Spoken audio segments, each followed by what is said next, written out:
There's a story about a father and a son. The son was turning 18 and about to graduate high school. And before his graduation date, he asked his father for an ultimate gift for his graduation, a car. And so his father wasn't very wealthy. He worked a typical blue-collar job in a factory, didn't make tons of money. But his son begged and begged for the ultimate graduation present, a car to graduate.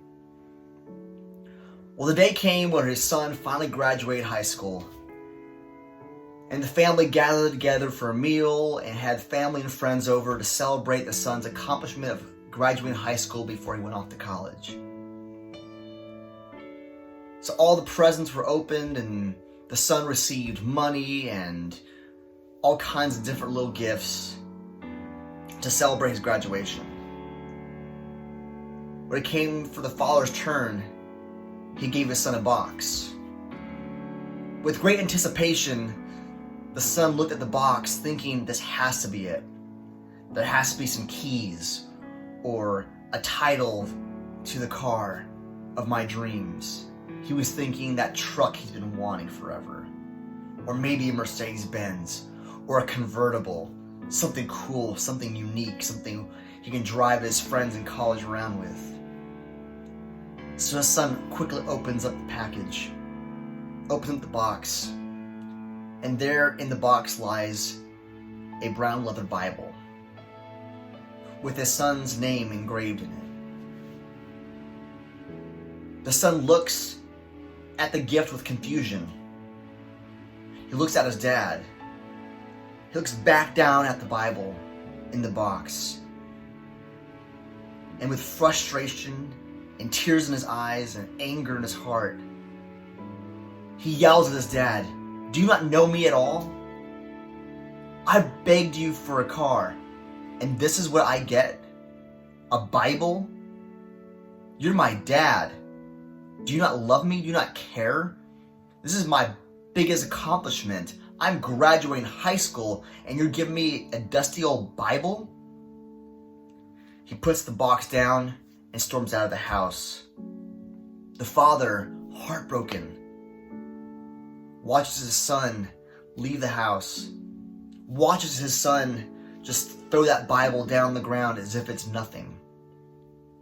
Unfortunately, the next day, his son had packed all of his things away and left to go for college without even saying goodbye to his father, without saying a word. The son was so upset at his disappointment that his dad didn't provide that gift that he was begging for, that he had left without a word.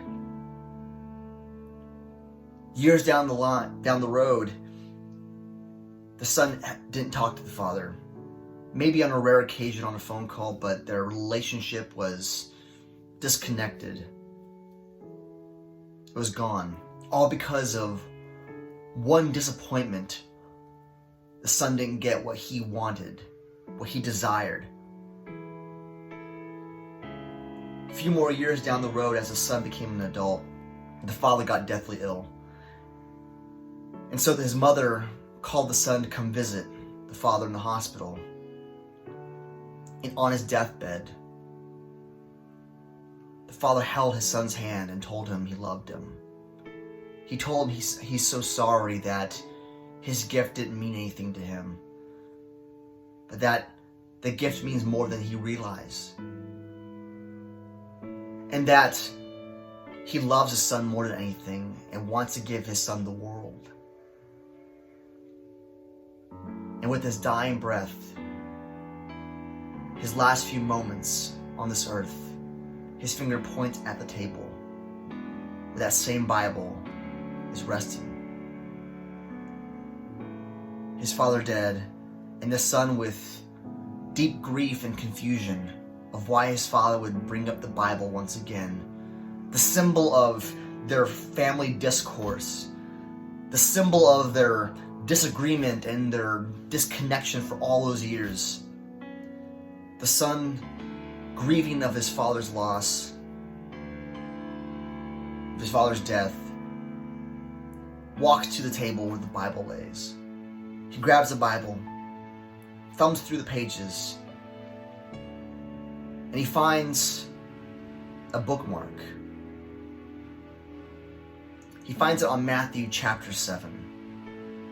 The part where Jesus is talking about how even as sinful creatures as we are, as a father, I wouldn't give my child a rock instead of a piece of bread, or a snake instead of a fish. And because of that reason, we know that God, being as pure and good and right as he is, he gives us better gifts. What the son didn't realize as he looked a little bit closer to that bookmark, it was a picture of a fixed up 1978 Ford Mustang that the father had been working on for decades in the garage. The son never really paid attention to because it was rusty and old, but the father had finished restoring it. Not only was that picture in that part of the Bible as a bookmark, but the title indeed taped to it a silver key. What the son didn't realize is the father didn't intend to give his son just any car. He intended to give him the car. And with great sadness and regret in his heart, regret in his mind, the son just broke down sobbing. The mom came in wondering what happened. She knew that the father died, and she realized that the son just discovered the Bible and the contents inside. Why didn't Dad tell me? The mother said, well, son, your father wanted you to discover that on your own.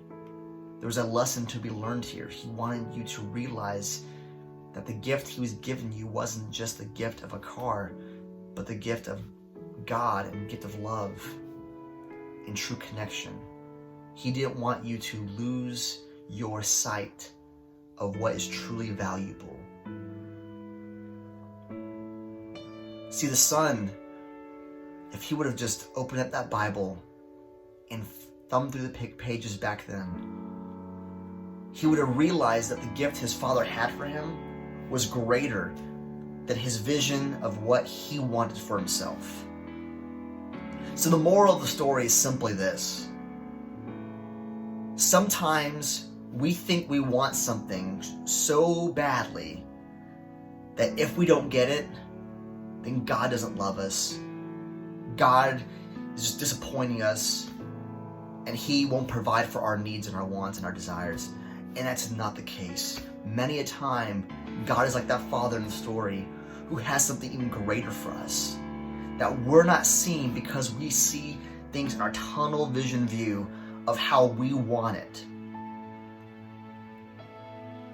And just like the story, Jesus has great gifts in store for us. He always describes God as God the Father, a loving Father who stops and leaves the 99 sheep to find the one missing, who stops everything to rescue the lost son, to give gifts that we don't even realize are even better for us than what we want right now. Think about that in your own life. What is it you desire right now that you think you can't live without? What is it that you need to have right now? Or can you wait to see what God truly has in store for you? The same goes with our hardships in life. Sometimes we think we need to get out of it right now. I can't handle it. But little do we know there is something bigger in store for us, something better in store for us that God hasn't revealed just yet.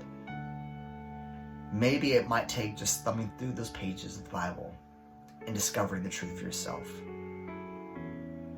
I'm Coach AJ, and you're watching another episode of Living Fully Fit Spiritual Fitness. Have a blessed day. If you like what you're watching and you want to continue to watch more and get updates on that, subscribe down below. Like it, share it with another person. Also check out Facebook. Just type in Living Fully Fit on Facebook and follow along with all the comments and commentaries, recipes, Bible verses, all kinds of great content to help you grow and to discover how to live fully fit.